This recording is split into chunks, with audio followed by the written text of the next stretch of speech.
안녕하세요. 반갑습니다. 사회복지학개론의 손용문 교수입니다. 자, 이번에 지방직 공무원 준비하시느라고 고생 많이 하셨고요. 또 구진 날씨더라고요. 아침에 이제 비도 많이 오고 또 남부지방 같은 경우에는 또 비가 많이 왔다고 하는데 그래도 또 수업역까지 가는데 어렵지 않았을까라는 그런 걱정도 많이 들기도 하더라고요. 자, 어떠셨을까요? 바로 이제 국어, 영어, 한국사 또 행정법과 그다음에 사회복지학개론에 대한 문제를 풀어보시고 또 이제 채점까지 가답안을 기반으로 해서 맞춰보셨을 거라고 생각이 듭니다. 제가 이제 수업 중에도 말씀드렸던 것처럼 이번에는 상당히 쉽게 출제가 될 것이다 라고 말씀을 드렸었어요. 오히려 특정 시나 시군구 같은 경우에는 오히려 미달도 나올 수도 있다라고 얘기를 했었죠. 그 이유는 바로 지역돌봄 통합지원법이 바로 이제 재작년에 제정이 돼서 올해 4월부터 이제 시행이 되다 보니까 사회복지 공무원들이 엄청나게 많이 필요하게 되었던 거잖아요.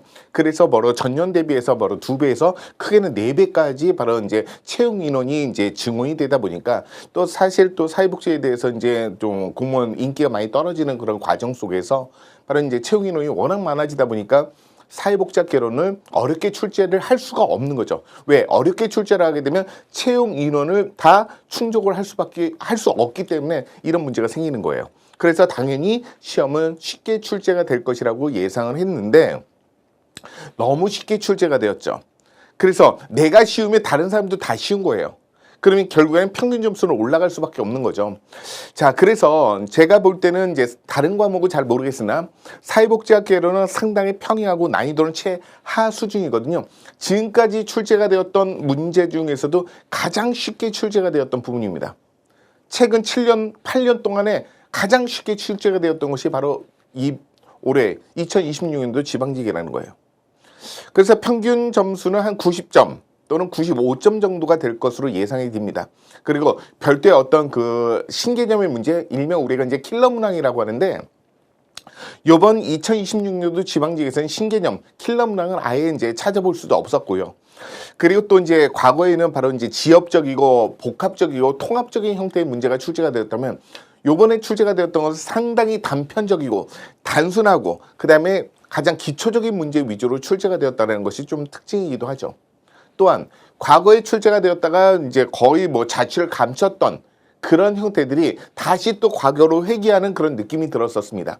뭐 대표적인 것이 바로 인간행동과 사회행정에서의 바로 정신역동 모델에서 방어기제, 일명 디펜스 메커니즘이라는 것이 과거 7년, 8년 전에는 자주 출제가 되었다가 최근에 뭐 7년 사이에는 한 번 정도는 더 출제가 되긴 했었지만 그렇게 이제 자주 출제가 되는 내용들은 아니고 오히려 좀 출제 범위가 사회체계 이론 쪽에서 이제 출제 범위로 이제 바뀌었다라고 봤던 부분이었었는데 이번에 인간행동과 사회환경에서 두 문제가 나왔었던 거죠. 그래서 바로 이제 방어 기제에 대한 부분하고 인지발달 이론 아주 쉬운 문제 바로 이렇게 제시했던 주장했던 학자는 누구냐 이런 부분이 출제가 되었었고요.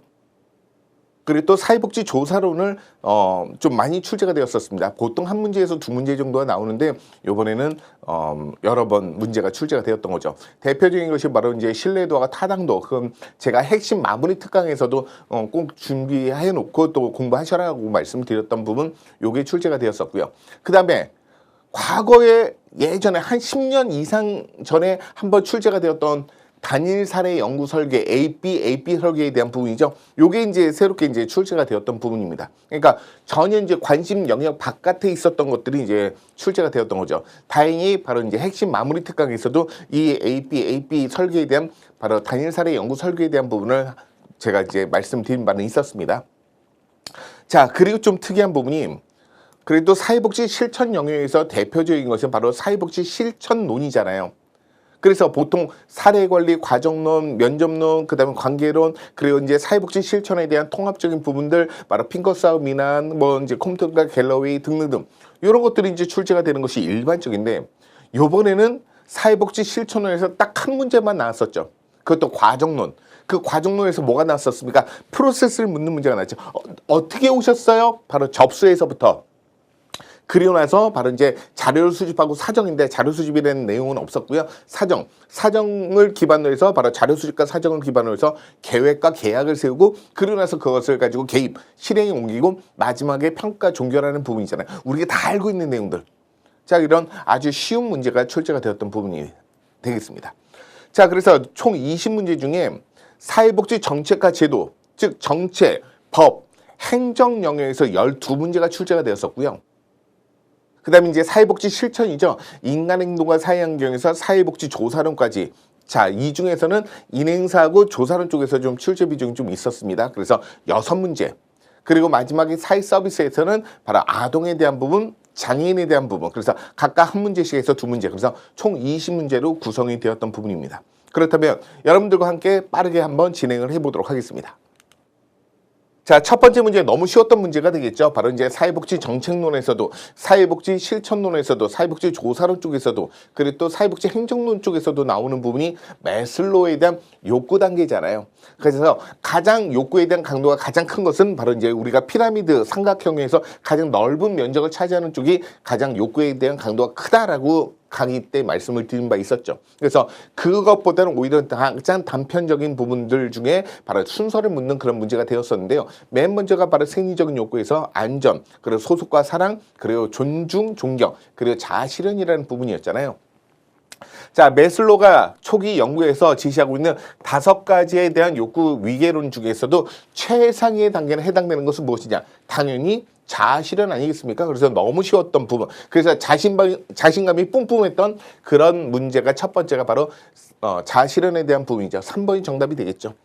자, 그래서 말씀드렸던 것처럼 5가지의 욕구 설계는 위계로는 생리적인 욕구, 안전에 대한 욕구, 소속과 사랑에 대한 욕구, 존중에 대한 욕구, 자아실현인데요. 그 중에서도 최상위에 위치하고 있는 최고 수준의 욕구는 바로 자아실현이라고 할 수가 있겠죠. 자, 그래서 문제의 정답은 1번이 정답이 되겠습니다. 자, 2번입니다. 2번도 너무 쉬웠던 문제죠. 바로 이제 사회보장 기본법입니다. 최근 들어서 한 3, 4년 동안 거의 뭐 사회보장 기본법이 출제가 안 되고 있다가 이제 출제가 되면 기본적으로 이제 2가지를 꼭 기억하시라고 말씀드렸었어요. 바로 용어 정의에 대한 부분하고 그리고 또 이제 사회보장위원회 요 2 부분이었었고요. 그리고 또 특히 숫자에 민감하시라고 하면서 기본계획 5년 그리고 또 중장기 바로 사회보장에 대한 재정 추계는 3년 그리고 또 최저 보장 수준과 최저 임금은 매년마다 실시한다라는 부분들 이런 거 숫자에 민감하시라고 말씀드렸었는데요. 요번에 제가 또 밀고 있었던 부분이 안 나왔어요.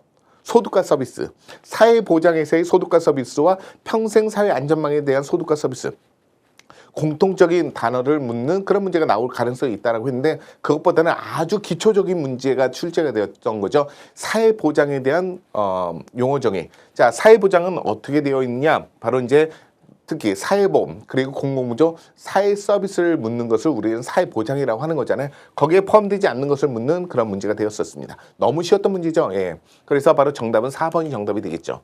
자, 그래서 사회보장기본법 제3조 정의에서는요. 사회보장이란 출산, 양육, 실업, 노령, 장애, 질병, 빈곤, 사망 등에 이르는 사회적 위험으로부터 모든 국민들을 보호하고요. 국민의 삶의 질 향상을 위해서 필요한 소득과 서비스를 보장해주는 사회보험, 공공부조 사회 서비스를 일컬어 우리는 사회보장이라고 얘기한다.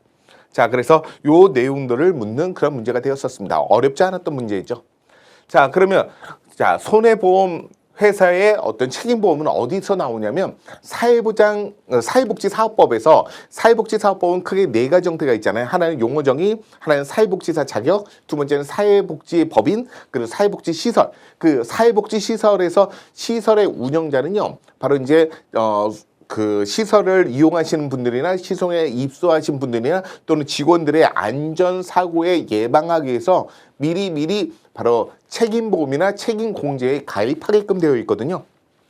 그 부분에서 바로 이제 이런 손해보험 회사에서의 책임보험이라는 용어가 이제 나오고 있습니다. 그래서 참고적으로 말씀드리면, 자, 사회복지사법 제34조 3회에 해당되는 부분인데요. 시설의 운영자는 다음 각 회에 바로 손해배상 책임을 이행하기 위해서 꼭 바로 손해보험 회사의 책임보험 가입하거나 또는 사회복지사 등 처우 및 지위 향상과 관련된 법률에 따라서 한국사회복지공제회의 책임공제에도 가입을 해야 한다라는 부분이죠. 자, 이런 부분이 되겠습니다.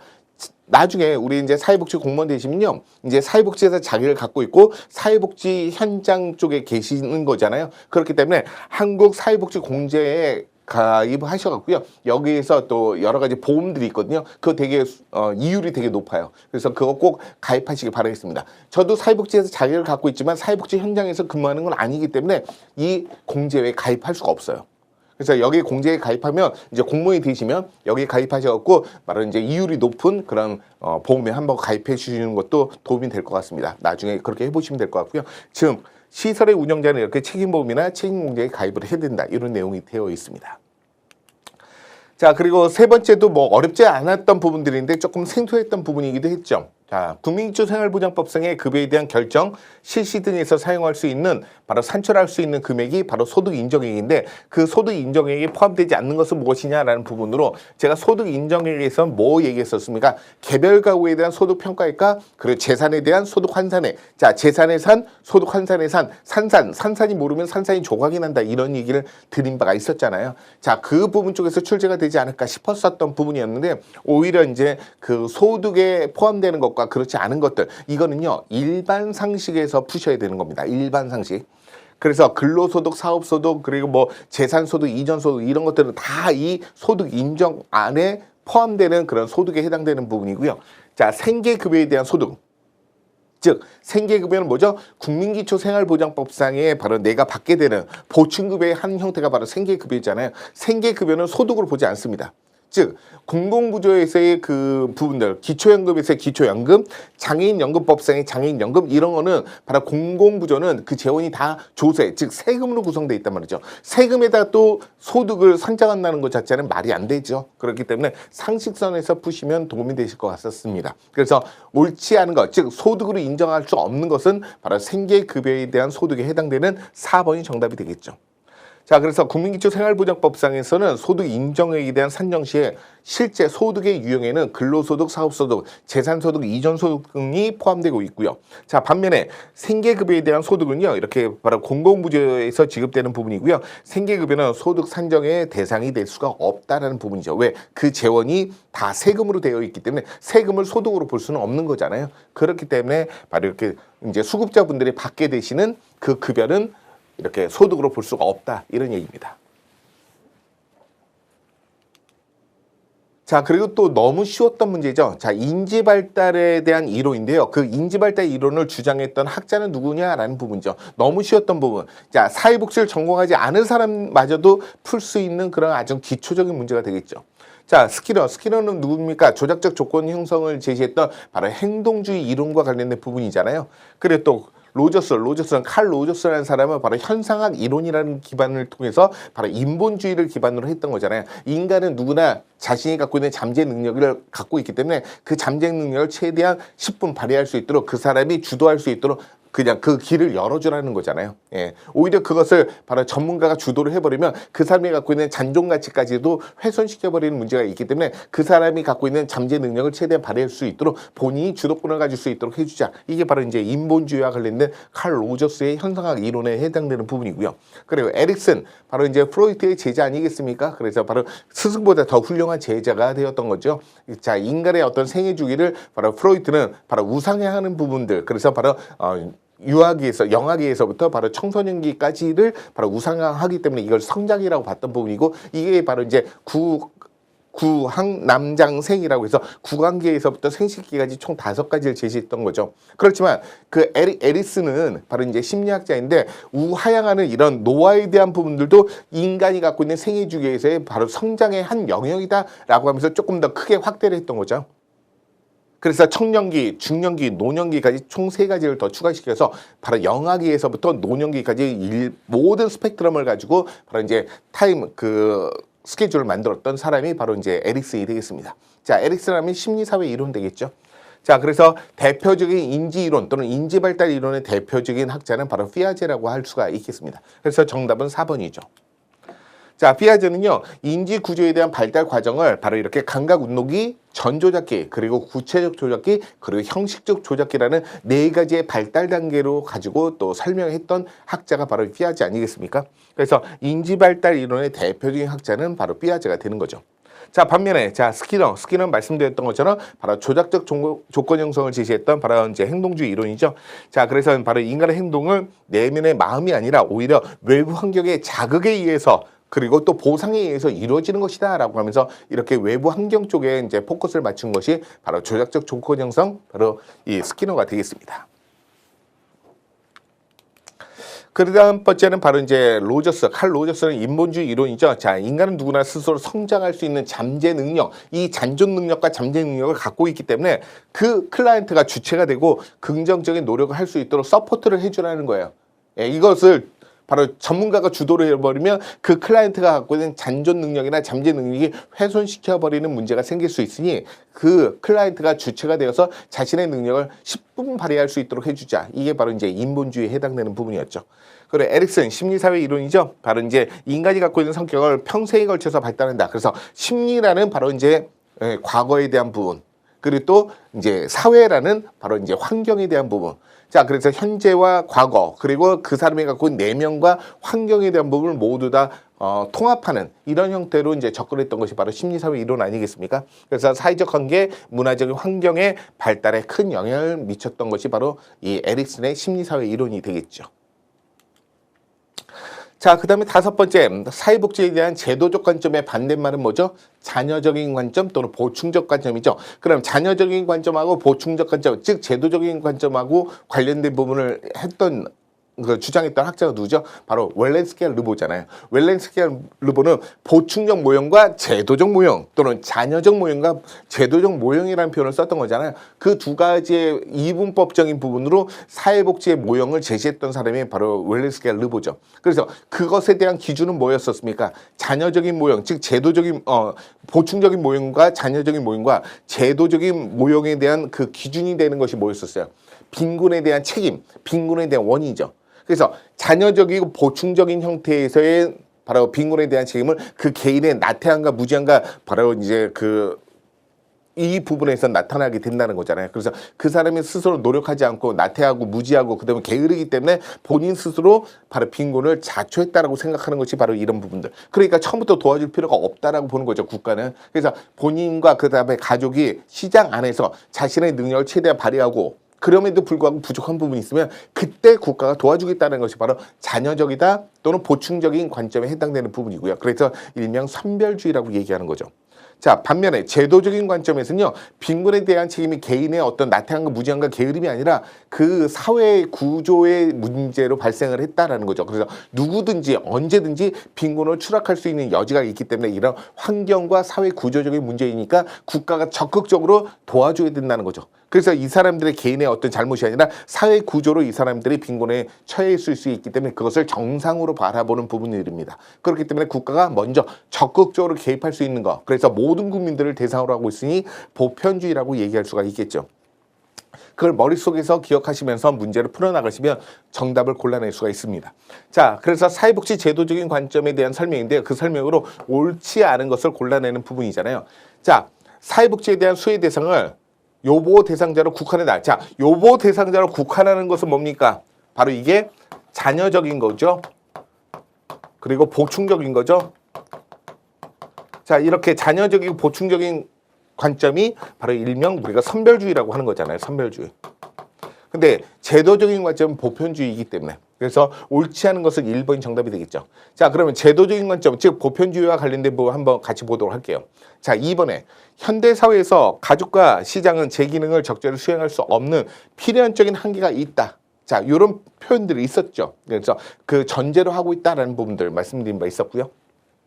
그 다음에 세 번째는 사회복지 제도는요, 상부상조에 대한 기능을 수행하면서 사회를 유지하는 데 가장 필수적인 기능을 수행한다고 본다라는 부분들. 특히 사회복지 제도. 자, 사회복지는 누가 만든 겁니까? 국가가 정책과 제도를 통해서 만든 거잖아요. 그래서 국가의 적극적인 개입이 사회복지 제도와 연결되어 있는 부분이기 때문에 제도적인 관점에 해당되는 거고요. 그리고 네 번째, 사회복지 제도는 다른 주요 사회제도들과의 어떤 기능적인 중복 영역을 갖고 있기 때문에 동시에 독자적인 영역을 가진다고 본다. 자, 그렇기 때문에 바로 사회복지에 대한 부분을 바로 제도적인 관점으로 바라보고 있는 게 바로 네 번째에 해당되는 부분입니다.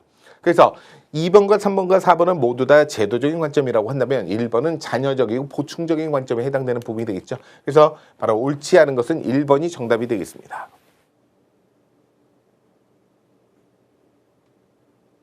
자, 말씀드렸던 것처럼 바로 요보 대상자들만 한정하고 있다면 그것은 바로 선별주의에 해당되는 거고, 선별주의는 결국에는 잔여적이고 보충적 관점에 해당되는 부분이 되겠죠. 자, 반면에 제도적인 관점은요, 현대사회의 어떤 구조의 한계로 인해서 사회복지를 위해서 바로 사회 유지의 필수적인 기능이다라고 보는 보편주의적인 관점에 해당되는 부분이 되겠습니다.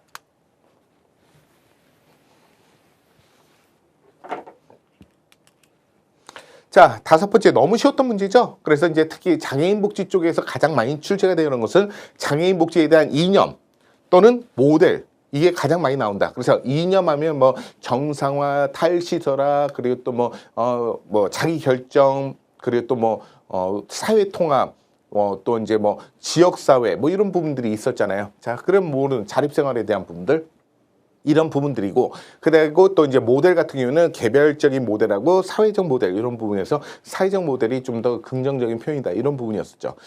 전년도 2025년도에는요, 바로 이제 국가직에서는 바로 이제 그 세계 보건기구에서 제시하고 있는 바로 이제 장애에 대한 어떤 분류, 요게 출제가 되었고, 그러다 보니까 이제 지방직 같은 경우에는 장애 유형 15가지에서 바로 신체적 장애에 대한 부분, 요걸 묻는 문제가 출제가 되었던 거잖아요. 자, 요번에 이제 그 지방직에서는 장애인 복지에 대한 기본 이념을 묻는 문제가 나왔었습니다. 어렵지 않았던 부분이었죠. 정상화, 사회통합, 자립생활은 모두 다 바로 이런 그 장애인 복지에 대한 기본적이고 기본 원칙에 해당되는 이념에 해당되는 부분이죠. 그렇지만 시설화가 아니라 바로 탈시설화라고 해야 옳겠죠? 옳지 않은 것은 2번이죠. 너무 쉬웠던 문제입니다. 자, 그래서 시설화는요, 장애인들을 시설에 수용하고 격리한다는 것이 바로 시설화인 거잖아요. 그러다 보니까 현대 장애인 복지에 대한 이념하고는 거리가 멀고요. 오히려 탈시설화라고 해야 옳은 표현이 될 것 같습니다. 자, 7번입니다. 7번은 이제 사회복지에 대한 발달사, 특히 이제 우리가 민간 자선단체인 바로 인보관운동하고 자선조직협회를 비교하는 그런 문제가 되는 거죠. 그래서 7번은요, 자선조직협회에 대한 설명으로 옳은 것을 골라내는 겁니다. 그러니까 즉, 네 가지 중에 한 가지만 자선조직협회, 즉 COS에 대한 내용이고, 나머지 세 가지는 모두 다 인보관에 관련된 내용이라고 보시면 되겠죠. 자, 첫 번째, 대학생이 협회의 어떤 활동에 주도를 했다라는 거. 자, 대학생들이, 자, 엘리트 청년들이 협회의 활동에 주력했다? 협회라고 하기에는 좀 그렇지만 바로 이것을 인보관이죠, 인보관. 자, 인보관 운동의 그 주체가 되었던 것이 바로 대학생들이었다는 거잖아요. 대학생들이 바로 빈민지역에 상주하면서 그들과 함께 생활하면서 자원봉사를 하고, 그 자원봉사를 통해서 바로 계몽운동을 통해서 바로 입법활동, 사회개혁, 그리고 나서 전 국민까지, 일반 국민까지도 관심을 촉구하는 운동으로 확대를 시킨 게 바로 인보관 운동 아니겠습니까? 예, 그래서 1884년도 바로 영국 런던 동부 빈민지역에 토인비 홀을 설립하게 되었던 거죠. 자, 그리고 두 번째, 바로 자원봉사자인 바로 우회방문원들이 활약됐다. 자, 맞죠? 이게 바로 이제 자선주기협회잖아요. 첫 번째는 이 자원봉사자 우회방문원들을 했는데 무급으로 하다 보니까 바로 이제 자신의 어떤 그 개인적인 사정이 있으면 안 나오거나 뭐 이렇게 하다 보니까 이게 이제 실효성이 좀 더 떨어졌던 거죠. 그래서 처음에 이제 자원봉사를 시작했던 이런 우회방문들, 바로 사회 중산층 여성분들이 이제 대표적으로 자원봉사를 했었는데, 무료로 하다 보니까는 저 아이가 아파서요, 뭐 아이를 학교에 보내야 돼서 시어머니가 오셨어요, 뭐 등등 여러 가지 이제 핑계를 대면서 이게 이제 실효성이 떨어졌던 부분들이에요. 그러다 보니까 이제 책임감을 부여하기 위해서 유급봉사운동을 나중에 시작했던 거잖아요. 그래서 유급봉사, 내가 돈을 받으니까 돈에 따른 책임감이 부여가 되니까 조금 더 성실하게 바로 이제 활동을 하게 되었죠. 자, 이 우회방문원들은 어떤 역할을 했었습니까? 빈민지역에 들어가서 욕구조사를 해갖고 오는 거 있잖아요. 그래서 난립되는 자선단체들이 공급해줄 공급 어떤 재원들이 무엇인지를 바로 이제 다 협회에다가 등록하고, 그리고 이제 우회방문원들이 직접 이제 빈민지역을 돌아다니면서 욕구조사를 하고 그것에 대한 수요와 공급을 매칭시켜주는 역할을 했던 것이 바로 자선조직협회, COS 아니겠습니까? 자, 이거는 바로 이제 자선조직협회에 대한 부분이 되겠고요. 자, 세 번째, 주도 세력은 빈민들과 함께 생활하면서 활동을 했다. 자, 주도 세력이 누구죠? 바로 대학생들이 되는 거고요. 그 대학생들이 빈민들과 함께 생활하면서 상주하면서 바로 자원봉사 활동을 했던 것이었잖아요. 자, 그리고 네 번째, 이것도 이제 인보관에 해당되는 부분이고요. 자, 그리고 또 네 번째, 초기부터 빈곤에 대한 원인을 환경적인 요인에서 찾았다. 자, 환경적인 요인으로 찾는 것도 바로 인보관 운동에 해당되는 부분이잖아요. 너의 잘못이 아니라 사회 구조가 너를 그렇게 만든 것이야. 그래서 너의 빈곤은 정상적인 부분이야 라는 얘기를 했던 것이 바로 이 환경적인 요인, 인보관 운동이 되겠죠. 그래서 자선조직협회와 관련된 부분은 바로 2번이 정답이 되겠습니다. 자, 자선조직협회 COS는요. 중산층 자원봉사자인 우회방문원들이 빈곤가정에 방문해서 조사를 실시하고요. 그리고 도덕적인 감화를 시도했죠. 반면에 이제 1번, 3번, 4번은요. 빈민들과 함께 거주하면서 환경적 요인을 찾았던 그런 대학생들이 주도했던 것은 인보관 운동이라고 얘기할 수가 있겠습니다. 그래서 7번에는 2번이 정답이 되겠죠.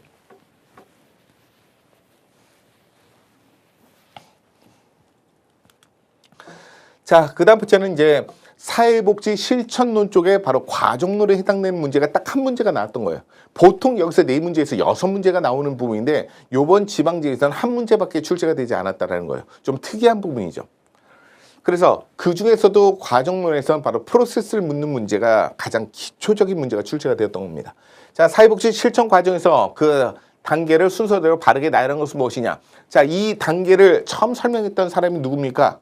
바로 1917년도에 바로 사회진단이라는 책을 썼던 미국에서 COS, 즉 자선조직협회에서 격리 사무를 일하셨던 그렇죠. 메리 리치몬드 여사가 바로 1915년도 2년 전에 플렉서너가 너희들이 무슨 전문가야 라고 하면서 이제 사설을 집어넣었던 부분들이었잖아요. 그게 또 맞는 표현이었었고요. 그래서 그것이 또 우리가 또 좀 더 전문가가 될 수 있는 하나의 어떤 길을 열어줬다, 문을 열었다라고 얘기할 수 있는데요. 그래서 바로 이제 메리 리치몬드 여사가 자, 이제 주먹구구식으로 이제 서비스를 제공했던 부분을 조금 더 이제 체계적인 형태들로 구조화된 것을 처음 만들었던 사람이 바로 이 메리 리치몬드 여사고, 그래서 이 메리 리치몬드 여사를 우리는 뭐라고 한다? 개별 사회 사업의 어머니, 이런 표현을 쓰게 되는 거잖아요. 그래서 이제 사회 진단이라는 걸 통해서 어떻게 오셨어요? 먼저 접수를 하고 그 접수되었던 그 클라이언트가 갖고 있는 욕구나 문제들이 우리 기관에서 우리 시설에서 제공해 줄 수 있는 그런 정책 영역에 들어가는지 그렇지 않은지를 이제 파악을 해야겠죠. 그래서 그 영역에 들어간다면 오리엔테이션으로, 그 영역에 들어가지 않고 그 클라이언트가 갖고 있는 욕구는 A, 우리가 제공해 주는 것은 B라고 한다면 서로 맞지 않겠죠. 그러면 이제 그 A와 관련된 욕구를 해결해 줄 수 있는 다른 유관기관들을 찾아서 바로 의뢰를 해 줘야 되는 부분이 바로 접수 단계에서 이제 접근을 하는 거고요. 그래서 클라이언트가 갖고 있는 욕구와 문제가 우리가 제공해 줄 수 있는 것과 서로 매칭이 된다면 그 다음부터 첫 번째 바로 이제 클라이언트 입에서 나오는 모든 것들 다 자료이고 정보가 되는 거잖아요. 즉 자료를 수집하는 겁니다. 자료 수집과 함께 바로 이제 클라이언트가 전문적인 어떤 이제 사회복지사가 클라이언트를 바라보는 어떤 전문적이고 기술적인 지식과 기술 기반으로 해서 바로 사정을 하는 거죠. 즉 어세스먼트를 합니다. 그래서 이런 자료 수집과 사정을 합쳐서 바로 이제 클라이언트와 함께 계획을 세우고요. 그 계획에 따라서 계약을 맺게 되는 거고, 그러면 이제 실행에 옮기는 거죠. 실행 뭐 3개월이면 3개월, 1년이면 1년, 2년이면 2년 동안 이렇게 그 실행에 옮기고, 그러고 나서 이제 종결을 하면서 평가와 종결을 하게 되는 이런 일련의 프로세스를 바로 메리 리치몬드 여사가 이제 만들었던 부분들이죠. 그리고 또 이제 이 메리 리치몬드 여사는요, 추후에 이 사회복지사들을 그 전문적으로 양성할 수 있는 기관을, 학교를 만들어 달라고 그렇게 요구를 많이 했던 거예요. 본인이 직접 만든 건 아닙니다. 그렇게 요구를 많이 했고요. 그래서 이런 것들이 계속 요구가 들어오면서 나중에 바로 뉴욕에 자선학교가 설립되었고, 그 자선학교, 뉴욕 자선학교가 그 이후에는 뉴욕 사회복지대학이 되고, 그 뉴욕 사회복지대학이 지금 현재 뉴욕에 설립되어 있는 컬럼비아 대학이 된 거예요. 그래서 이 컬럼비아 대학이 사회복지학과 또는 사회정책학과가 상당히 커트라인이 상당히 높다라고 얘기합니다. 그래서 자국민들도 가기가 어렵다라고 얘기하는 거죠. 그만큼 전통이 있기 때문에 그런 겁니다. 자, 그렇다면 첫 번째는 어떻게 해야 된다? 바로 접수. 어떻게 오셨어요? 접수하고요. 그 다음 번째는 뭘 합니까? 사정을 해야 되겠죠? 자, 여기 안에 있는 내용들을 본다면, 그러면 그 사정을 기반으로 해서 바로 계획을 세우고, 계획에 따라서 바로 개입을 하고, 그리고 마지막에 종결을 하는 이런 과정들로 가게 되는 거잖아요. 그러면 이렇게 따진다면 가, 나, 라, 그 다음에 가마, 1번이 정답이 되는 거죠. 어렵지 않았던 문제입니다. 뭐 거의 뭐 한 10초 안에 풀 수 있는 그런 문제가 되었던 겁니다. 그래서 8번에는 1번이 정답이 되겠죠. 그래서 사회복지 실천에 대한 표준적인 과정은 결국에는 클라이언트를 받아들이는 접수에서부터 문제를 분석하고 파악하는 사정, 그리고 나서 목표를 세우는 계획, 그리고 실제 행동으로 옮기는 개입, 그리고 그 결과를 확인할 수 있는 평가의 종결로 이어지게 되는 순서가 되었습니다. 자, 그 다음에 9번 문제. 이 9번 문제도 제가 여러 번 강의할 때도 말씀드렸고, 핵심 마무리 특강할 때도 말씀드렸었어요. 자, 그러면서 제가 이제 말씀드렸던 것 중에 하나가 뭐냐면, 제가 그 고용노동부 산하의 한국장애인고용공단에 근무하다 보니까 180명의 매년마다 바로 장애인들을 취업을 시켜야 되는 부분인데 거의 뭐 10몇 년 동안 180명을 채워본 적이 한 번도 없다 그랬잖아요. 그러니까 이제 승진의 누락이 되고 이런 부분이 있었다고 말씀을 드린 적이 있었을 겁니다.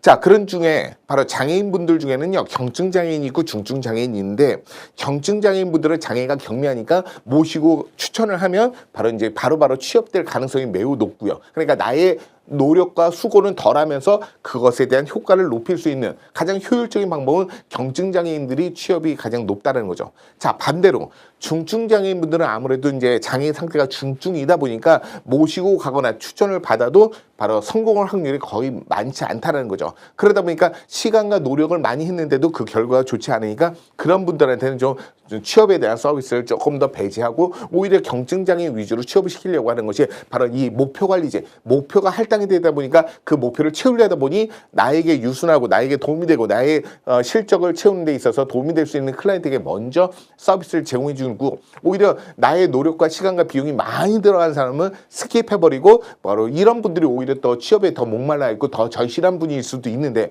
그런 것들을 바로 이제 담당자들이 또는 사회복지사들이 그것을 관가하고 넘어가 버리는 거잖아요. 그것을 뭐라고 합니까? 가려가면서 서비스 제공해 주는 거 바로 클리밍이라고 하는 거죠. 자, 이 클리밍에 대한 문제가 나왔던 거죠. 자, 9번째, 서비스에 대한 파편성에 대한 문제를 해결하기 위해서 사회복지 서비스에 대한 통합과 관련이 없는 것은 무엇이냐?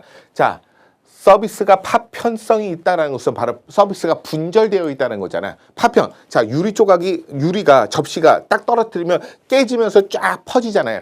유리 조각들이. 그렇게 파편화되어 있는 거예요. 그러다 보니까 이게 서로 연결되어 있지 않고 분절되어 있는 경우들이 많거든요. 그러니까 클라이언트가 갖고 있는 욕구나 문제들이 한 가지가 아니라 여러 가지 줄줄이 사탕으로 되어 있단 말이죠. 예를 들어서 A, B, C, D, E 이런 욕구들과 문제들이 있어요.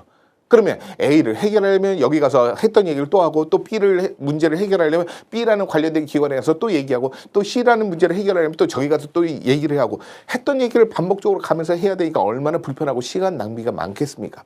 그래서 이렇게 바로 분절 또는 파편화에 대한 부분을 최소화시키면서 통합적인 부분을 취할 수 있는 가장 최적화된 방법은 뭐냐? 바로 컨트롤 타워를 할 수 있는 역할을 하는 별도의 어떤 그 기관이 있어야 되는 거고요. 거기서 종합서비스센터에서 바로 문제에 대한 부분을 확인한 다음에 거기에 따라서 지역사회의 다양한 자원들, 그 욕구나 문제들을 해결할 수 있는 자원들을 연결시켜서 바로바로 이제 그 서비스가 진행될 수 있도록 그 다음 스텝으로 넘어갈 수 있도록 만들어준 거죠. 그래서 첫 번째 컨트롤 타워를 할 수 있는 종합서비스센터에서 인테이크를 한 번만 하는 거고 그러고 나서 그 관련된 것에 대한 욕구와 문제들을 유관기관들을 직접 컨트롤 타워가 찾아서 거기다 연결시켜 주는 겁니다. 아, 이분이 이런 욕구가 있으니까 이런 부분 좀 서비스를 제공해 주세요. 그러면 이제 그 클라이언트가 이곳에 가셔서 서비스를 받으시면 됩니다라고 하면 처음부터 얘기하지 않아도 되는 거죠. 왜? 관련된 정보가 공유가 되었으니까요. 이 관련된 정보가 공유되는 것을 뭐라고 한다? 바로 트래킹이라고 얘기하는 거죠. 자, 서비스를 제공하기 위해서 클라이언트가 갖고 있는 정보들을 함께 공유하는 것을 트래킹이라고 하죠. 자, 그래서 이렇게 바로 이제 사회복지 서비스에 대한 통합과는 관련이 없는 것은 무엇이냐라는 부분이고요. 통합을 하려면 트래킹을 해야 되고요. 통합을 하려면 사례 관리를 해야 되고요. 통합을 하려면 인테이크 창구를 단일화시키는 것이 필요하겠죠. 하지만 클리밍 같은 경우는 뭡니까? 통합이 아니죠, 이거는. 나에게 도움이 될 수 있는 클리밍을 뭐하고 연결되는 겁니까? MBO, 목표관리제하고 연결되는 거잖아요. 목표관리제. 목표관리제가 갖고 있는 부작용. 이게 바로 클리밍 아니겠습니까? 예, 그래서 자기에게 도움이 될 수 있는 클라이언트에게만 서비스 제공하고 나한테 내 실적, 내 성과에 도움이 되지 않는 사람은 스킵해버리는 것을 바로 클리밍이라고 합니다. 저도 이 부분에 자유롭지 못했던 부분이기도 했죠. 예. 그래서 옳지 않은 것은 2번이 정답이 되겠고요. 자, 기관이 실적을 올리기 위해서 바로 성공 가능성이 높은 유연한 클라이언트에게만 선택적으로 선별해서 만들어지는 그런 부작용이 바로 클리밍 현상이 되겠죠. 자, 반면에 트래킹, 사례관리, 접수 창구를 단일화시키는 거 이런 서비스에 대한 파편화, 즉 분절성을 해결하고 그 다음에 연계와 통합의 방법을 사용하는 것이 바로 이런 부분이 되겠다라는 겁니다. 자, 그래서 9번에는 옳지 않은 것 2번이 정답이 되겠죠. 자, 여기까지 이제 계속 잘 맞춰 오셨죠. 그죠? 자, 10번입니다. 10번. 요번에 이제 국가직에서도 바로 질적 연구에 대한 어떤 유형들을 묻는 문제가 나왔었잖아요. 그래서 특히 제가 그런 말씀 드렸었어요. 한 두세 문제 정도는 바로 이제 국가직에서 나왔던 문제와 유사한 형태들이 문제가 출제되는 경우들이 있더라. 바로 요 부분이 이제 그 내용이 되겠죠. 자, 질적 연구와 요번에는 양적 연구를 함께 비교하면서 바로 특성으로 옳지 않은 것을 골라내는 문제가 되겠죠. 예, 너무 쉬웠던 부분인데요. 자, 질적 연구하고 양적 연구는 모두 다 통계적인 일반화를 추구한다. 자, 통계적인 일반화를 추구하는 것은요, 양적 연구만 가능한 거고요. 질적 연구는 불가능하죠. 왜? 소수의 사람을 장기간에 걸쳐서 관찰하거나 그다음에 측정을 해서 그것을 가지고 이제 활용할 수 있는 부분이기 때문에 이런 경우를 모든 사람이 다 적용된 것이 아니라 소수의 일반적인 5사람에서 10사람 정도에 대한 바로 관찰 값에 대한 결과를 모든 사람에게 다 적용시키기는 어렵죠. 그렇기 때문에 바로 일반화를 시키기는 다소 어렵다. 그런데 조금 더 실증적이고 좀 더 현실적인 그런 측정 방법이라고 얘기할 수 있는 게 바로 질적 연구이고요. 그리고 양적 연구는 이제 통계 데이터를 가지고 하는 거죠. 그러니까 그 데이터에 대한 수량이 엄청나게 많아야 되는 거고 그만큼 많다는 것은 바로 표본에 대한 대표성이 있고 표본에 대한 대표성이 있다는 것은 일반화를 시키기가 가능하다는 거죠. 그게 바로 양적 연구가 되겠죠. 자, 그래서 옳지 않은 것은 바로 이제 1번이 정답이 되겠고요. 2번, 3번, 4번은 다 옳은 표현 아니겠습니까? 질적 연구는 귀납적인 방법이고요. 양적 연구는 연역적인 방법이다. 자, 이응, 이응, 응응, 이응, 이응, 응응 이렇게 외우시라고 말씀드렸죠. 우리가 저희 집 근처에도 응응스쿠르라는 것이 있어요. 응응스쿠르, 아이스크림이라는 뜻인데 각각의 어떤 초성을 가지고 이제 만들어서 응응스쿠르. 그래서 이응, 이응 이렇게 이제 얘기하는 부분이 있는데요. 양적 연구는 연역적인 방법이고요. 질적 연구는 귀납적인 방법입니다. 응응 이렇게 보시면 될 것 같고요. 자, 그리고 세 번째, 질적 연구는요, 주관적인 관찰로 인정을 하고 있죠. 자, 주관적인 관찰을 통해서 그 결과치를 측정하는 거고요. 양적 연구는 이제 객관적인 분석이죠. 바로 SPSS 방법, 바로 모형을 만들어서 그 모델화 시켜서 만드는 방법이 바로 양적 연구가 되겠습니다. 그래, 네 번째, 질적 연구하고 양적 연구에 비해서 바로 인간에 대한 경험을 심층적으로 이해하기 위해서는 그 과정과 맥락에 관심을 둬야 된다는 부분도 맞겠죠. 자, 옳지 않은 것은 1번이 정답이 되겠습니다. 어렵지 않았던 문제가 되겠죠. 자, 그래서 수치화된 데이터를 통해서 통계적인 일반화를 추구할 수 있는 것은 바로 양적 연구의 대표적인 특성이 되는 거고요. 반면에 이제 질적 연구는요, 통계적인 일반화보다는요, 오히려 이제 인간이 갖고 있는 경험, 심층적인 어떤 이해와 맥락에 초점을 두고 있는 게 바로 질적 연구라고 보시면 될 것 같습니다. 자, 제가 요번에 주장했던 핀트 중에 이제 좀 빗나갔던 것 중에 하나가 바로 요 부분인데요. 저는 이제 웰렌스키 르버나 조지아 윌딩보다는 SP 앤더슨 그 중에 바로 이제 탈상품화, 탈가족화 그리고 계층화 요 부분이 이제 출제될 가능성이 높다라고 말씀을 드렸었는데 그게 출제가 되지 않고 오히려 조지아 윌딩이 출제가 되었던 부분입니다. 자, 조지아 윌딩은요, 1976년도에 사분법이라고 해서 반집합주의, 소극적 집합주의, 폐위변 사회주의, 그리고 마르크스주의라는 것을 4가지 했고요.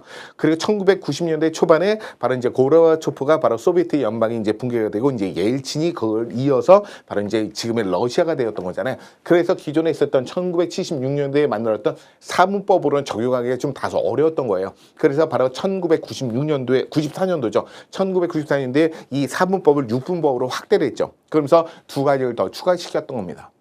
자, 기존에 있었던 반집합주의를 바로 이제 우리가 일명 신우파라고 명칭을 바꿨고요. 그리고 소극적 집합주의가 바로 이제 중도 노선이라는 표현을 바꿨고요. 그리고 폐위변 사회주의를 사회민주주의, 마르크스주의는 그대로 사용을 했고요. 그리고 2가지를 더 추가시켰는데 하나는 바로 페미니즘, 바로 여건 신장, 그리고 양성평등과 관련된 부분이었죠. 2번째는 바로 녹색주의, 일명 환경주의라고 하고요. 바로 환경을 훼손해서는 지금 당장은 뭔가 인간의 어떤 삶이 윤택해지는 것 같지만 결국엔 나중에는 재앙으로 돌아오게 된다는 거죠. 그래서 결과적으로 녹색주의는 자연과 인간이 함께 공존하고 공생할 수 있는 방법을 모색해야 되는 거지 자연을 훼손해서는 절대 인간은 행복해질 수 없다는 그런 논리가 바로 녹색주의가 되었던 거죠. 자, 그래서 11번에 조지아 웰딩이 제시했던 사회복지 이념에 대한 분류에 대한 설명인데요. 그 설명으로 옳지 않은 것을 고르는 문제가 되겠습니다. 자, 보시면 뭐 여러 번 제가 그 조지아 웰딩 할 때 말씀드렸던 부분이 있었어요. 자, 마르크스주의. 마르크스주의는요, 복지국가를 반대한다고 했죠. 복지국가를 반대하는 이유가 뭐였었습니까? 결국에는 이 복지국가를 만든 사람들이 기득권층들이고 그 기득권층 자본가들이나 권력들이 자신들의 기득권과 자신들이 갖고 있는 자본을 보호하기 위한 하나의 수단으로 복지국가라는 형태를 만든 것뿐이다라는 거죠. 그러니까 결국에 복지국가는 누구를 위해서 자신들 기득권층이나 자본가들이 자신이 갖고 있는 기득권과 자본을 보호하기 위한 하나의 수단일 뿐이다라는 것이 바로 마르크스주의자들이 바라보는 입장이라서 복지국가를 반대하고 있죠. 진정한 복지국가는 어떻게 해야 된다? 노동자들이 혁명을 통해서 전복을 시켰을 때 비로소 노동자 깃발을 세웠을 때 비로소 복지국가가 되는 거라는 거예요. 자본가들과 기득권층에 의해서 만들어진 것은 복지국가 아니라는 거죠. 그러면서 이제 반대를 했던 부분 기억나십니까? 자, 그래서 1번 반집합주의는 국가의 개입이나 복지국가에 대한 것도 부정을 하고 있죠. 비판적인 태도를 보이고 있고요. 자, 소극적 집합주의는 시장의 어떤 실패를 보완하기 위한 실용주의 노선을 택하고 있잖아요. 그때 적절한 국가 개입과 복지국가가 필요하다라는 것을 찬성하고 있는 거고요. 자, 마르크스주의는요, 국가의 어떤 폭넓은 개입을 주장하고 있다. 자, 국가의 폭넓은 개입을 주장하는 건 맞아요. 그죠? 여기까지 맞죠? 자, 그런데 불평등을 완화하기 위해서 복지국가를 적극적으로 지지한다? 적극적으로 반대하고 있죠. 예. 국가의 개입은 인정하지만 복지국가는 반대하고 있는 거잖아요. 그래서 앞부분을 슬쩍 맞게 하고 뒷부분이 틀리게 하는 부분들. 그래서 옳지 않은 것은 3번이 정답이 되겠죠. 자, 네 번째. 페이비언 사회주의는요, 복지국가를 통해서 자본주의 개혁이나 개혁이 가능하다고 믿었고요. 그리고 복지국가를 적극적으로 옹호하고 있는 입장이 페이비언 사회주의가 되겠습니다.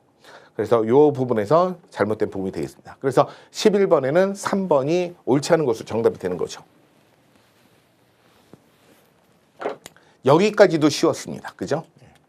자, 마르크스주의는요, 복지국가의 자본주의 체제의 유지와 노동자 계급에 대해서 통제를 위한 하나의 수단으로 봤기 때문에 비판적인 입장을 갖고 있고 복지국가를 반대하고 있다는 부분이었죠. 그래서 복지국가 자체는 반대하고 있습니다. 자, 반면에 복지국가를 자본주의의 어떤 개혁의 수단으로 적극 찬성하고 있는 것은 페이비언 사회주의, 지금의 바로 민주사회주의 또는 사회민주주의라고 얘기할 수 있겠습니다. 자, 그 다음에 또 이 부분도 쉽게 출제가 되었던 부분이었는데요. 바로 신뢰도하고 타당도를 바로 비교하는 그런 그 관계를 비교하는 그런 문제가 되겠습니다. 자, 12번에 신뢰도와 타당도에 대한 설명인데요. 그 설명으로 옳지 않은 것은 무엇이냐라는 부분이죠. 옳지 않은 것입니다. 자, 신뢰도와 타당도는 항상 정해관계를 갖고 있다? 자, 정해관계를 갖고 있다는 것은 뭐냐? 신뢰도가 높으면 타당도도 높고 타당도가 높으면 신뢰도도 높다? 물론 타당도가 높으면 신뢰도는 높은 건 맞아요. 그건 정해관계를 갖고 있는 건 맞습니다. 하지만 신뢰도가 높다고 해서 타당도가 높은 것은 아니죠. 타당도가 높을 수도 있지만 낮을 수도 있다는 거. 제가 핵심 마무리 특강에서도 이거 다시 한번 꼭 나올 수 있으니까 꼭 알아두시라고 말씀드렸었어요. 자, 그래서 이 부분이 잘못된 거죠. 항상이라는 거. 자, 신뢰도하고 타당도의 관계는 타당도는 높으면 신뢰도는 높습니다. 정해관계를 갖고 있죠. 그리고 바로 타당도가 신뢰도가 높다고 해서 타당도가 높을 수도 있지만 낮을 수도 있다는 것을 관가하고 있는 거잖아요. 그래서 옳지 않은 것은 1번이 정답이 되겠습니다.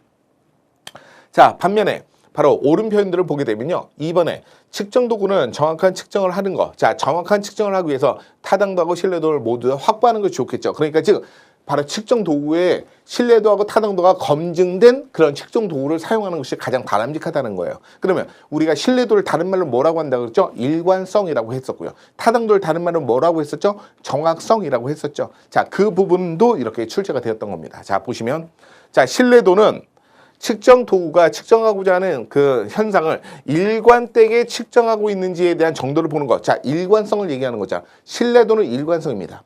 자, 두 번째, 타당도는 정확성이라고 했었죠. 자, 측정 도구가 측정하고자 하는 그런 구성과 개념에 대한 모든 속성을 정확하게 측정하고 있는지에 대한 정도를 말한다라는 거. 그래서 신뢰도는 일관성, 그리고 타당도는 정확성이라는 거. 우리가 잘 알고 있는 그런 부분이기도 했었습니다. 그래서 1번을 몰라도 2번, 3번, 4번을 알고 있으면 옳지 않은 것은 1번이겠네. 이렇게 해서 역으로 정답을 골라내는 방법도 있습니다. 자, 보시면서 이건 아닌데 하면서 바로 정답을 골라낼 수 있기도 하지만 자, 정해관계라는 부분을 잘 이해를 못한다고 한다면 2번 옳은 표현, 3번 옳은 표현, 4번 5번 옳은 표현 그러면 1번이 정답이겠네. 이렇게 골라낼 수도 있어야 되는 거죠. 그거는 문제를 많이 풀어봐야 터득할 수 있는 방법입니다. 그래서 12번에 옳지 않은 것은 1번이 정답이 되겠죠.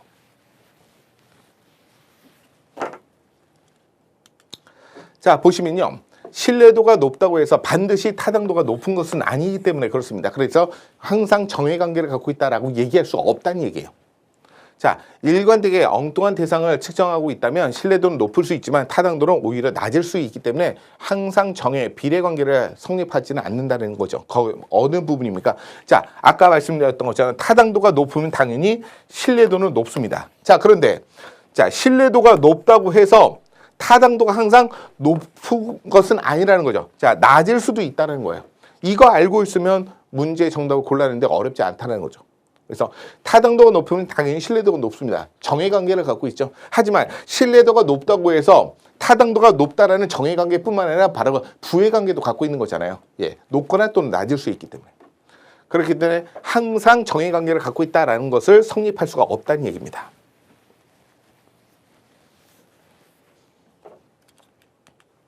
자, 13번입니다. 13번은 조금 어려웠던 부분입니다. 그나마 모든 문제들이 다 난이도가 한데요. 난이도가 중인 문제가 한 두 문제 정도가 있어요. 그 중에 한 문제가 바로 이 13번 문제입니다. 왜냐하면 1997년도를 콕 집어서 이때 해당되는 것이 아닌 것을 골라내는 부분이거든요. 자, 이런 문제는요. 센스를 발휘해야 됩니다. 센스. 어떤 센스? 자, 우선 이제 10년 터울을 두고 있는데요. 자, 1997년도에 사회복지사업법이 개정이 되면서 그 설명으로 옳지 않은 것은 무엇이냐. 아마 이 문제에 좀 틀리신 분들이 꽤 있을 것 같아요. 우리가 1997년도 하면 이제 대표적인 것이 바로 시설평가하고 그다음에 허가제가 신고제로 바뀐 거. 요 두 가지는 우리가 교재에서는 나왔던 부분이기 때문에 어렵지 않았을 겁니다. 그런데 오히려 1번 그리고 또 2번 그리고 또 3번도 헷갈릴 수가 있다는 거예요. 이거는 문제를 만드실 때 조금 더 좀 정교하게 만드셔야 되는데 그 정교하게 만드는 부분을 조금 더 놓친 부분이 아닌가 그런 생각이 듭니다. 왜 그런 말씀을 드리냐면 자, 1997년도 사회복지사업법의 개정 내용입니다. 자, 개정 내용이에요. 개정 내용. 물어보는 건 개정 내용입니다. 거기서 옳지 않은 것을 골라내는 거거든요. 당연히 자, 1997년도 사회복지사업법이 개정이 되면서 바로 이제 사회복지 시설에 대한 설치 요건을 허가제에서 신고제로 바뀌었다는 걸 잘 알고 계시죠?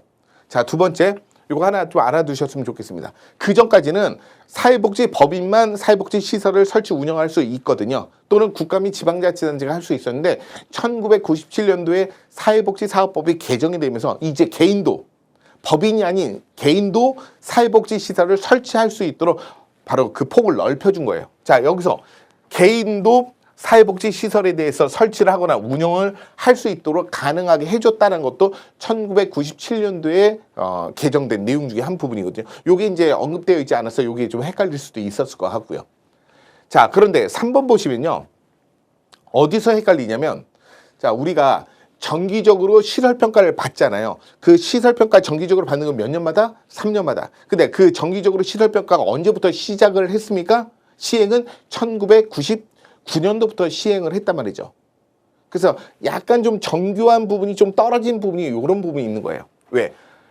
실시하게 되었다는 거죠. 실시하게 된 것은 1997년도가 아니라 사실은 1999년도에 실시를 하게 되었던 것이고요. 조금 더 정교하게 만들려면 바로 사회복지 시설에 대한 부분을 정기적으로 평가할 수 있도록 법제화가 되었다 또는 법제화 시켰다 이렇게 해야 조금 더 우리가 수험생들 입장에서 봤을 때 오해가 좀 덜 할 텐데 이거 만약에 3번 체크하신 분들은 한 번쯤은 이제 고민 좀 해보셔야 될 것 같아요.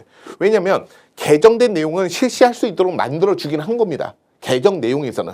그러니까 여기까지 따져본다면 실시하게 되었다라는 부분은 맞아요. 근데 그 실제 시행은 바로 1999년도부터 하게 되었고요. 바로 1997년도에 어떻게 되어 있냐면 사회복지사업법에 바로 사회복지시설에 대해서 정기적으로 바로 평가를 할 수 있도록 이렇게 되어 있거든요. 그 할 수 있도록 되어 있는데 여기는 실시하게 되었다라고 되어 있으니까 이게 조금 좀 정교하지 못했던 그런 부분이기도 합니다. 오히려 좀 더 정교하게 만들려면 법제화가 되었다라고 하면 좀 더 이유 불문하고 정확히 이제 정답이라는 걸 골라낼 수가 있었을 텐데 3번하고 아마 1번하고 헷갈리지 않았을까 그런 생각이 들긴 합니다.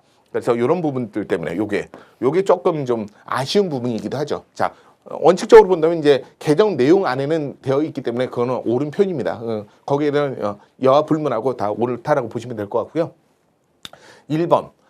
우리가 노인장기요양보험법 언제 제정이 되었습니까? 노인장기요양보험법이 그렇지 2007년도에 제정이 되었죠. 실제 시행은 언제부터 했죠? 2008년도부터 했죠. 노인장기요양보험법이 시행이 되면서 필요한 인력이 노인 요양보호사들이 필요한 거잖아요. 요양보호사에 대한 바로 국가 자격증이 실시가 된 것도 2008년도부터 시작을 한 거예요. 그래서 노인장기요양보호법이 시행된 것이 2008년도고 거기에 따라서 바로 요양보호사도 국가 자격증으로 도입됐던 것도 2008년도가 되는 거거든요. 그렇기 때문에 바로 요양보호사에 대한 국가 자격증이 도입된 것은 2008년도가 되는 겁니다. 2008년도 7월 1일부터 이제 시작을 하게 되었던 거죠.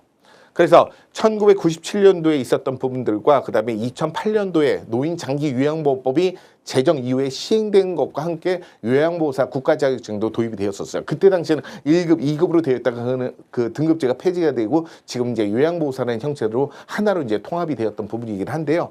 자, 그래서 바로 이제 국가자격증이 도입된 것은 2008년도이기 때문에 옳지 않은 것은 1번이 정답이 되겠습니다. 요게 좀 더 어려웠던 두 번째 문제가 되는 거죠. 자, 그래서 요양보호사 국가자격증의 도입에 대한 부분은 2008년도 노인장기요양보호법의 시행과 함께 이제 신설되었던 부분들이고요. 2번, 3번, 4번은 모두 다 1997년도 사회복지사업법에 개정되었던 내용의 핵심 내용이라고 보시면 될 것 같습니다. 그래서 요게 조금 난이도가 조금 있었던 그런 문제가 되는데요. 1번과 그 다음에 3번 부분에서 조금 헷갈릴 수가 있었던 부분이기도 합니다. 자, 그래서 13번에는 1번이 정답, 즉 가답안이 1번이었는데요. 1번이 정답에는 크게 제기할 수는 없고요. 다만 조금 아쉬운 부분이 바로 평가를 실시하게 되었다는 부분, 이 부분이 좀 아쉬운 부분이죠. 왜? 실제 평가가 실시된 것은 1999년도인데 바로 개정 내용 안에 들어가 있는 부분이기 때문에 이유를 달기에는 좀 어려운 부분이기도 한다. 이런 부분이 되겠습니다. 자, 그다음 번째 또 이제 이거는 사회복지 행정론에서 조직 이론에서 체계 이론이 있었죠. 체계 이론 표 보시면 그 체계 이론의 옆에는 체계 이론보다 바로 조직에서는 하위 체계를 중요하게 여긴다는 부분이 있잖아요. 그래서 첫 번째 제가 14번 문제를 딱 봤을 때 이거 인간행동과 사회환경에서의 체계 이론인가? 라고 하면서 딱 봤는데 바로 하위 체계에 대한 부분이 나왔었어요.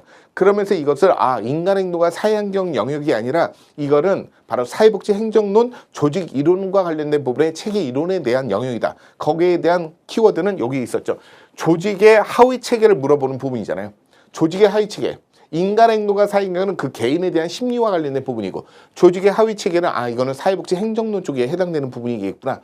자, 그래서 바로 체계 이론에 대한 관점에서 변화하고 있는 환경에 대한 요구, 대응과 조직의 어떤 변화에 대한 유도, 기능을 수행할 수 있도록 해주는 거. 이 두 가지 환경에 대한 요구와 그 다음에 조직에 대한 변화에 대한 유도를 기능을 제공할 수 있는 것은 뭐죠? 바로 적응하위 체계가 되겠죠. 환경이 잘 적응도 해야 되고요. 그리고 나서 조직의 변화를 유도하는 것도 바로 적응하위 체계가 되겠죠. 연구와 기획을 세우고 하는 것들이 바로 적응하위 체계에 해당되는 부분이거든요. 자, 그렇기 때문에 바로 14번에는 2번이 정답이 되는 겁니다.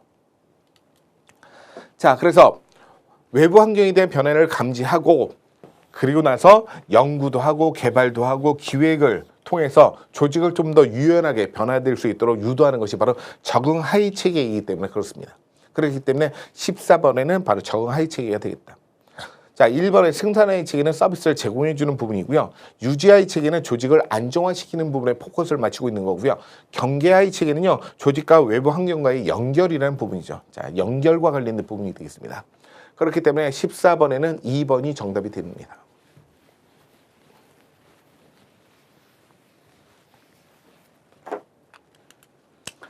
자, 그 다음에 15번은 쉬웠던 문제죠. 왜? 여러 번 이런 유사한 형태들의 문제가 출제가 되었었기 때문에.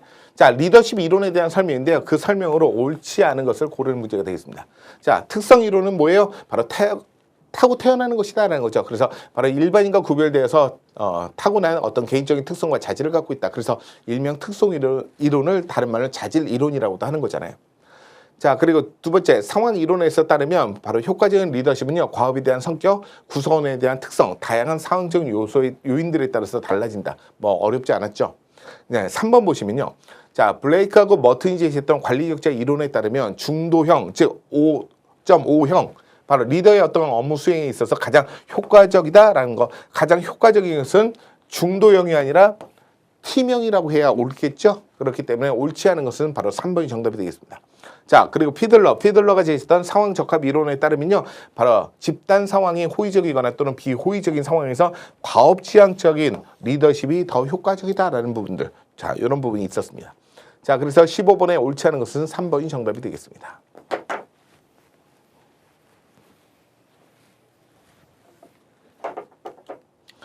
자, 우리가 이 그림, 표 많이 보셨을 겁니다. 그렇죠? 자, 관리격자 이론에서 바로 생산이라는 과업과 인간이라는 관계, 이 두 가지에 대해서 최대한 관심을 쏟고 있는 것은요, T명이라고 해서 9.9형, 바로 이제 이렇게 리더십에 대한 조직 성과와 그다음에 업무 수행인 면에서 가장 효과적이고 이상적인 것을 바로 이제 T명이라고 보는 거죠. 그래서 T명이 여기에 해당되는 부분이잖아요. 아까 보셨던 문제에서는 중도형, 여기에 해당되는 거고요. 가장 이상적인 부분은 T명이 되겠습니다.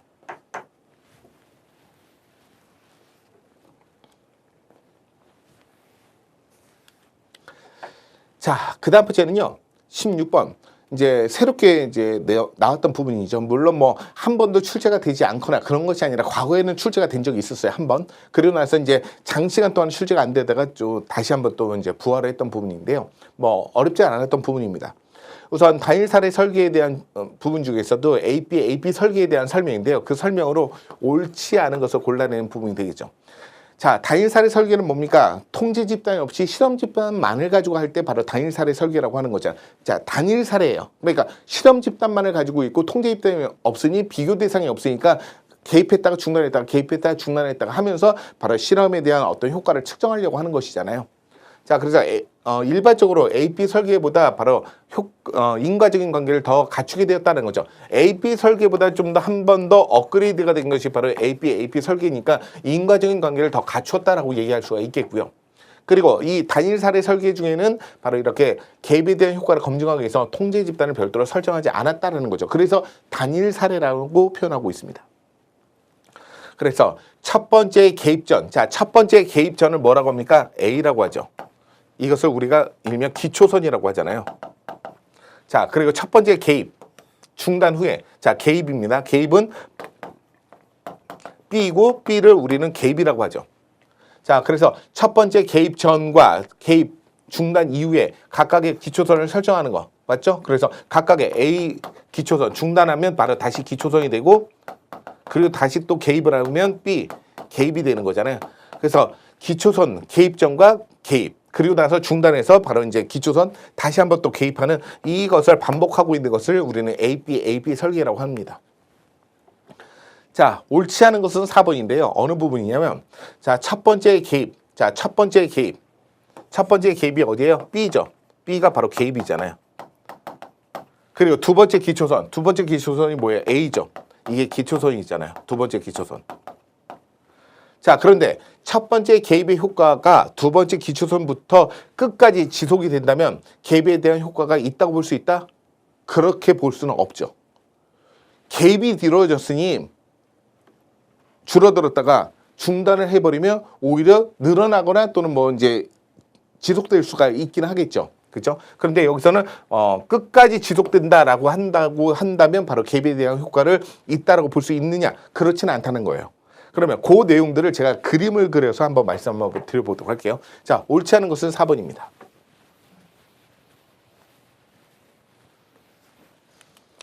자, 이런 겁니다. 자, AP는요, 반전 설계라고도 얘기하는 건데요. 자, 개입 B를 일시적으로 중단하면 그것이 바로 중단시키면 두 번째 기초선이 되는 거잖아요. 그때 표적에 대한 행동이 다시 원래 기초선 수준으로 돌아와야 바로 이제 반전, 즉 비로소 개입에 대한 순수한 어떤 인과적인 효과를 검증할 수가 있는데요. 그런데 좀 전에 보셨던 문제에서도 효과가 중단된 이후에도 지속이 된다면 외부 요인들에 대한 개입 가능성에 대해서 배제가 어렵다는 거죠. 외부에 대한 개입이 있을 수도 있기 때문에 중단이 되어서 계속 유지가 된다라고 얘기할 수도 있다는 거죠. 이게 개입이 되었기 때문에 중단 이후에도 계속 지속되는 것이 아니라 다른 외부적인 요인에 의해서 바로 계속적으로 지속될 수 있다는 것도 가정해 볼 수 있다는 거예요. 그래서 그것에 대해서 원래의 취지를 무색하게 만들기 때문에 해당되지 않는다. 자, 만약에 예를 들어서 학교 폭력이 있었어요.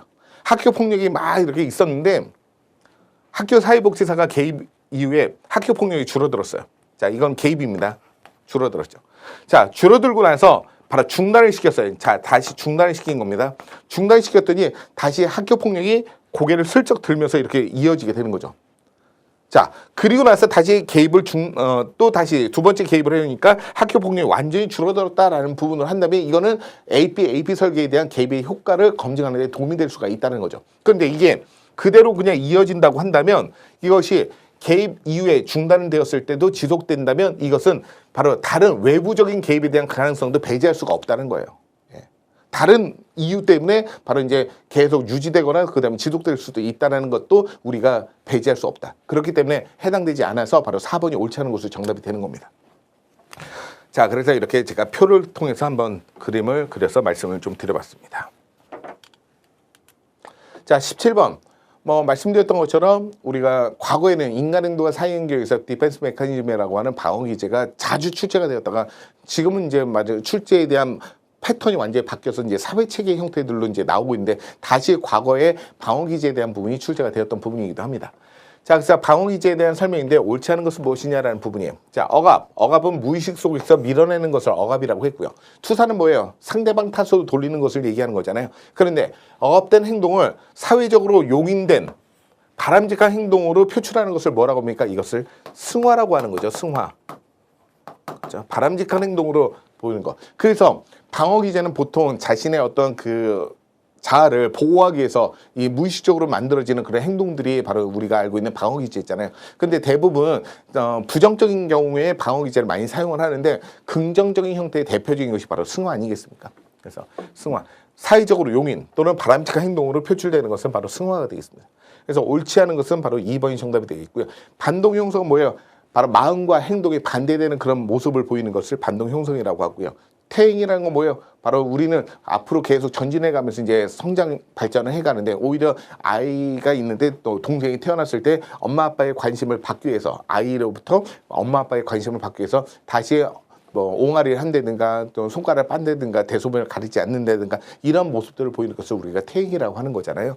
그래서 이제 이런 것이 바로 이제 잠재적인 외상 또는 스트레스에 직면하게 되었을 때 그것을 해결하기 위해서 바로 초기의 어떤 발달 단계의 어떤 생활 양식으로 후퇴하는 것을 바로 퇴행이라고 합니다. 자, 옳지 않은 것은 바로 2번이 정답이 되겠죠. 자, 투사는 뭐예요? 자기가 잘못해놓고서 그것을 남의 탓으로 돌리는 것, 즉 상대방 탓으로 돌리는 것을 바로 투사라고 하는 거고, 바로 사회적으로 용인 또는 바로 바람직한 행동으로 이제 돌려 쓰는 것을 우리는 승화라는 표현을 쓰고 있죠. 자, 투사는 자신이 받아들이기 힘든 욕구나 그리고 충동에 대한 원인을 타인에게 돌려서 타인에게 자신에게 그런 감정을 가지고 있다는 것을 믿는 행위들, 바로 상대방 탓으로 돌리는 것을 우리는 투사라고 하는 거죠. 그리고 억압된 행동을 사회적으로 용인되거나 바람직한 행동으로 표출하는 것을 승화라고 합니다. 자, 그 다음에 18번 문제입니다. 18번도 뭐 어렵지 않았던 문제가 되겠죠. 사회복지 정책 또는 사회복지 법제론 쪽에서도 나오는 부분인데요. 자, 노인 장기 요양보험제도에 대한 설명 중 옳은 것만을 모두 고른 것은 무엇이냐. 우선 장기 요양보험료하고 건강보험료는 통합해서 징수하고 있죠. 물론 각각 구분해서 고지하고 있고 통합해서 징수하고 있습니다. 맞죠? 그리고 65세 미만인 자도 장기 요양급여에 대한 수급자가 될 수가 있죠. 그래서 노인 등이라는 표현을 쓰고 있잖아요. 맞죠? 그리고 디귿에 재가급여나 시설급여를 받는 사람은요, 해당 장기요양급여에 대한 비용의 20%를 본인이 부담한다. 물론 본인 부담금이 있지만 재가급여는 15%, 그죠? 그래서 이건 해당되지 않겠죠. 그리고 시설급여는 본인 부담금이 20%이기 때문에. 자, 그래서 옳은 것은 기억과 니은이 정답인 3번이 정답이 되겠네요. 자, 기억의 통합징수, 그리고 65세 미만인 노인성 질병을 갖고 있는 분도 급여의 대상이 된다라는 거죠. 자, 이런 것들은 옳은 표현이 되겠고요. 반면에 디귿에 본인 일부 부담금이 있는데 재가급여는 15%, 시설급여는 20%이기 때문에 해당 비용을 모두 다 20% 부담한다라는 부분이 잘못된 표현이 되겠습니다.